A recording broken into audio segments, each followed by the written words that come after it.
ভীষণ মজার একটা গান আসলে সিলেটের আঞ্চলিক ভাষায় তার গেয়েছে।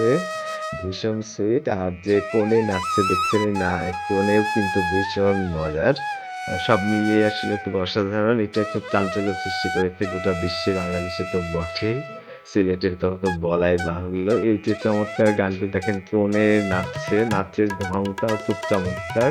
ভীষণ মানে সুইট। এটা আমার কাছে একটা জিনিস মনে করিয়ে দেয় যে আগে যেটা বিয়েতে সাধারণত আমরা দেখতাম যে ১৩-১৪ বছরের মেয়ে বিয়েতেই বসতো।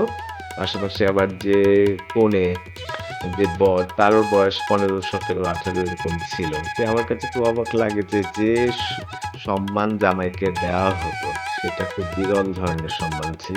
এখানে কিন্তু দেখেন গানে সেই বিরল সম্মান দেখানো হয়েছে।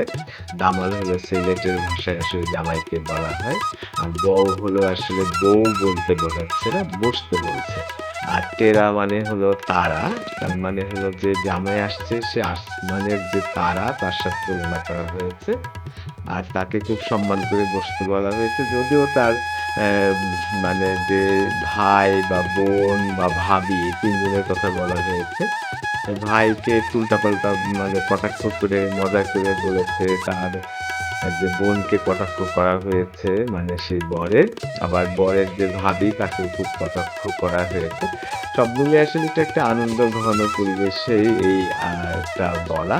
যে আমি যেটা বলছিলাম যে তখন যে ১৫, ১৬, ১৭, ১৮ বছরের যে ছেলে বিয়ে করতে আসতো, সে কিন্তু সাধারণত অশিক্ষিতই ছিল। তেমন একটা অর্থশালী না, শিক্ষা-দীক্ষা নাই, জ্ঞান বুদ্ধি তেমন একটা ছিল না। এরকম একটা জায়গা থেকে যে জামাই হতো তাকে কি পরিমাণ সম্মান দেওয়া হতো যেটা খুবই বিরল। মানে এত বেশি সম্মান দেওয়া হতো আমি আগেই দেখেছি যে সেই জামাইকে যখন শ্বশুরবাড়িতে ডাকা হতো তখন তার শ্যালককে পাঠানো হতো। শ্যালক যেয়ে তার দুলাভাইকে নিয়ে আসতো। আর যত ভালো, ভালো খাবার, পিঠা, মাছ, মাংস, মাছের মাথা এসব বিশেষ, বিশেষ আয়োজন করা হতো।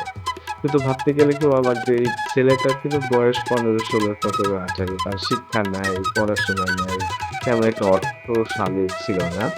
দেখা যেত জামাইকে সাইকেল দিত, আরো কিছু ঘড়ি দিত, ট্যাটুন লুঙ্গি দিত। এসব মজার, মজার জিনিসগুলো হতো।